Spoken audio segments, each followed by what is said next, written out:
travail parlementaire, la fonction de parlementaire, comprend une dimension internationale.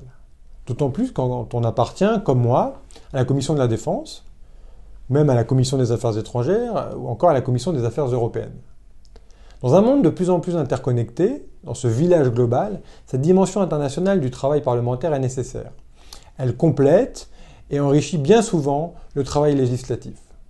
C'est la raison pour laquelle je souhaitais vous faire un point rapide sur 3 déplacements récents, sur des destinations très différentes et extrêmement enrichissantes que j'ai récemment réalisées. Début mai, j'ai tout d'abord réalisé le voyage de fin d'études de la 70e session nationale politique de défense de l'Institut des hautes études en défense nationale. Voyage qui nous a menés à Pékin, Canton et Shanghai. La centaine d'auditeurs, dont 5 parlementaires, ont pu rencontrer et échanger avec différentes autorités chinoises, notamment militaires, avec l'ambassadeur de France en Chine et différents entrepreneurs français installés là-bas. Je retiens 2 choses de ce voyage. L'inquiétant développement de la surveillance généralisée du fait de la télésurveillance et des nouvelles technologies. On compte aujourd'hui 1 caméra en Chine pour 6 habitants et le but est de doubler ce nombre à brève échéance. Le risque d'un État Big Brother, orwellien, est réel. Confère d'ailleurs la une du Courrier international de cette semaine. La seconde chose que je retiens face à cet État dont la croissance saute aux yeux, dont l'activité est débordante, nuit et jour, c'est l'impérative nécessité pour l'Europe de s'unir et travailler à une meilleure intégration face à un géant économique aux ambitions planétaires, comme le montre sa politique dite des nouvelles routes de la soie. Immédiatement rentré de Chine, j'ai dû partir pour l'Islande et sa capitale, la plus septentrionale au monde, Reykjavik, pour assister à la Commission des affaires juridiques et des droits de l'homme de l'Assemblée parlementaire du Conseil de l'Europe. Cette assemblée, qui siège à Strasbourg, possède différentes commissions qui, elles, se réunissent régulièrement dans l'un des 47 États du Conseil de l'Europe.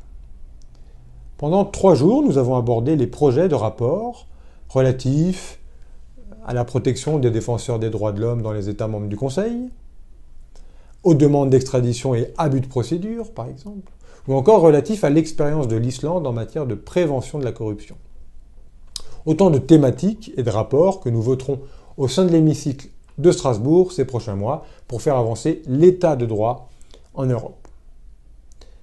Ce cycle de déplacement s'est enfin terminé au Yémen, où je viens de rentrer dans le cadre d'un voyage exceptionnel, puisque j'ai fait partie de la première délégation de parlementaires à mettre le pied dans ce pays depuis le début de la guerre en 2014. C'est en ma qualité de président du groupe d'amitié France-Yémen à l'Assemblée nationale que j'ai été convié par une petite délégation de sénateurs français, ainsi que l'ambassadeur de France au Yémen, à les accompagner sur ce territoire qui connaît aussi la plus grande épidémie de choléra au monde. L'accès au Yémen, et plus particulièrement à la ville de Marib, au centre du pays, a été rendu possible par la coalition dirigée par l'Arabie saoudite. Si nous sommes conscients que ce que nous avons vu n'est qu'un reflet partiel de la réalité du conflit yéménite, je ressors convaincu de l'impérieuse nécessité du libre accès à l'aide humanitaire internationale partout sur le territoire, de la nécessité de faire respecter les règles du droit international humanitaire, notamment dans la manière dont les belligérants font la guerre. L'espoir que je mets dans la conférence internationale qui aura lieu à Paris à l'initiative du président Macron fin juin sur la question yéménite est grand, aussi comptez sur moi pour témoigner sur ce conflit et faire parler de cette guerre que l'on dit trop souvent oubliée.